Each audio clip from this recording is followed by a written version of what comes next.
This is our planet Earth. 3.5 billion years ago, life appeared on our planet Earth. The fundamental understanding of a thing that we call life is that it can intake energy and stores that energy in its body. This energy will then be used up quickly for growth and for other life activities. So any life would spend most of its lifetime exploring this world looking for its energy intake. For plants, this energy intake is directly from the sun. For other life forms, this energy is from eating other life. When a life dies, the energy that is stored in its body doesn't get cleared out, and with the accumulation over time, the energy stored in the dead life becomes fossil. And by exploring this fossil form of energy, humans are able to tap into the energy wealth accumulated by millions of generations before us to construct our modern civilization and build an oil-based economy. So if we put a box on this process and make it black box, aka we don't really care how it converts sunlight into the black juice, this whole process intakes solar energy and gives us fuel. With our technology today, there is another box that we can use to this exact task without having CO2 involved in the process.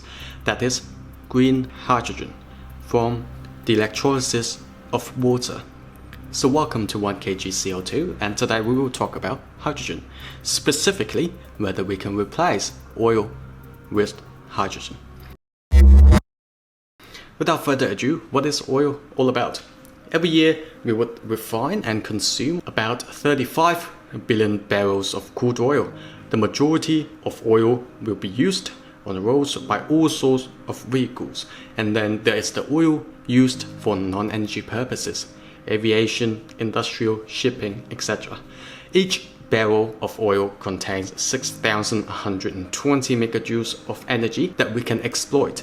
That's the total amount of 214 trillion megajoules of energy per year that we need to substitute with green hydrogen for this hypothetical changeover to happen. Let's say we can do the changeover by the year of 2030, which is the year where green hydrogen can actually be produced as cheaply as traditional brown hydrogen at about $2 per kg.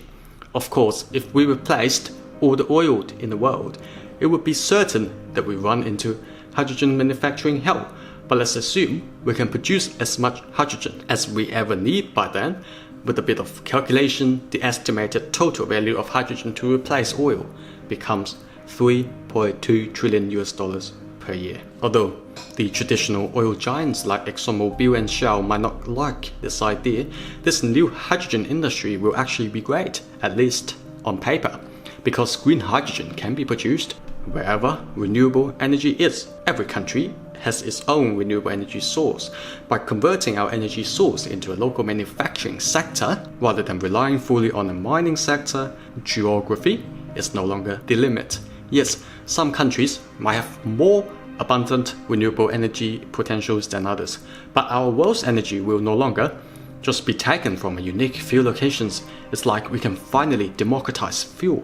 After fuel is democratized, the oil-rich countries will no longer be the battlegrounds. The rights of exploitation will no longer be associated with politics and red tapes, at least not to the level that we are seeing right now. We can even put a tax on hydrogen producers properly because its operation is now fully contained within the border of any country. However, if hydrogen can replace oil and gives us all these benefits, why are we not actually considering it seriously? There is one critical downside about hydrogen, that is its efficiency, or rather the lack thereof. The higher the efficiency, the more energy you can actually use, and the rest of the energy will just dissipate in the form of thermal energy usually that we can no longer use. First of all, electrolysis of water is not an efficient process. For every 100 megajoules of energy input into the electrolysis of water, only 70% will eventually come out to produce hydrogen. Secondly, in order to store the hydrogen, we need to compress the hydrogen and convert it into liquid hydrogen. Otherwise, due to the low density of hydrogen gas, it's unrealistic to transport the hydrogen to its destination for final consumption. This storage process, together with the transport process, will consume further energy. By accounting for the energy used here, we are down to only 49 megajoules of original 100 that we put in. Lastly, in order to fully exploit the energy of hydrogen, we can run hydrogen through a fuel cell. This process itself is much more efficient than just burning the hydrogen alone, and can directly output our designed energy in a designed format, electricity. Fuel cells can get up to 60% efficient. With that, our 100 megajoules of energy through this hydrogen value chain, at the end, we can only use 32 megajoules of it to do the work that we desired. The problem is obvious by now. If we need one wind turbine worth of energy production, the hydrogen way will force us into building 3.3 wind turbines. And on top of that, we need to build up all the intermediate steps that converts electricity into hydrogen, stores it, transports it, and finally converts it back into electricity. This problem is even worse if we compare it to its closest competitor, battery. Today we won't talk about how a battery is manufactured, environmentally damaging mining practices, and that battery drops in performance over time. Hydrogen would have its own fair share, such as the safety concerns if we were to store hydrogen in a large scale. By considering solely the energy side of the equation, battery is a single-step solution. If we input the same 100 megajoules of renewable energy into a grid that is based on battery instead of hydrogen, we can get to use 76 megajoules of it at the end. Some might argue that hydrogen is much better than battery because we can just refuel it, like how we always do it. Using only 5 minutes, we can get up to 600 kilometers of range if we were to use this technology in an electric car. Indeed, range anxiety is one of the biggest challenges for EV manufacturers, but at the same time, we have more battery charging stations than hydrogen ones. Using the UK as an example, there are 42,000 battery charging stations, while only 11 hydrogen. Fast charging technology is also being developed as we speak, and progress is being made quite rapidly. For example, the latest Porsche Taycan features fast charging that can go up to 100 kilometers for 5 minutes of plugged-in time. Not that much worse than hydrogen. This, of course, is only available if your battery is low and you have an equally eager fast charger readily available. Once more, the other benefit of battery is universal availability. For hydrogen, we will still need to go into a specialized facility that can store hydrogen properly and safely for refueling, similar to a petrol station, but likely more high-tech. For battery, we can easily and safely recharge our cars at work, at home, etc. The range anxiety is only an issue where there isn't readily available electricity. And if we really question ourselves as a customer, how frequent is that we don't have electricity around? Maybe that 1 or 2 road trips per year?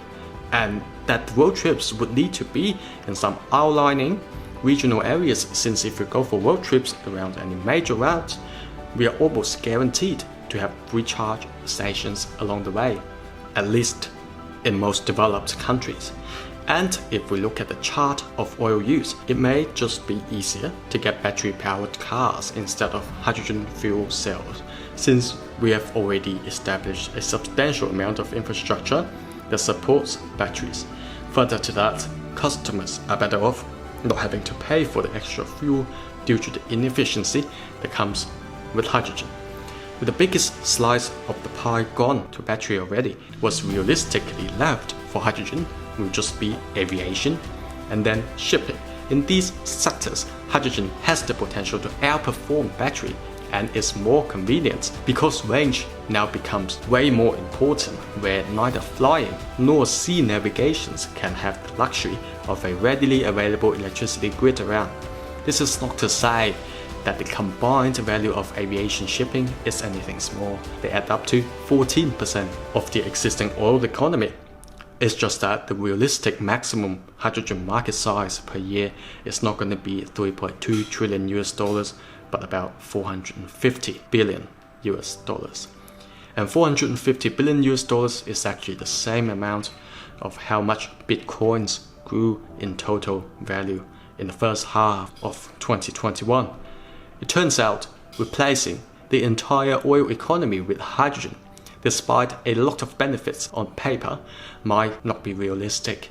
Nonetheless, hydrogen will still emerge as a commodity, and when hydrogen is seen purely as a commodity, hydrogen can actually be comparable to bitcoins with its high liquidity, and liquidity is where hydrogen comes on top in comparison to any battery.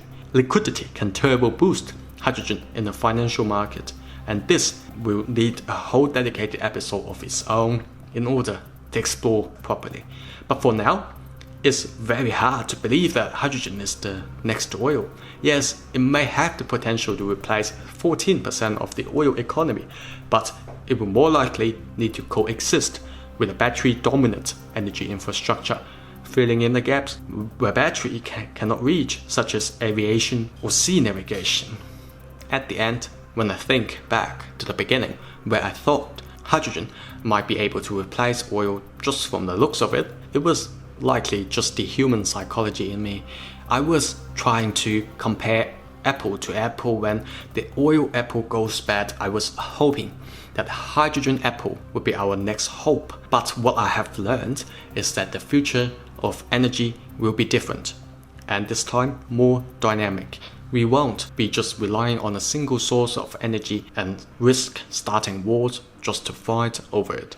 No one will hold all the batteries in the world, and no one will hold all the hydrogen in the world. More importantly, no one will hold all the renewable energies in the world. So, this more dynamic energy industry will give us a chance to build more resilience in our society. And I am gonna leave this episode with this thought. Comment down below and let me know what you think of hydrogen.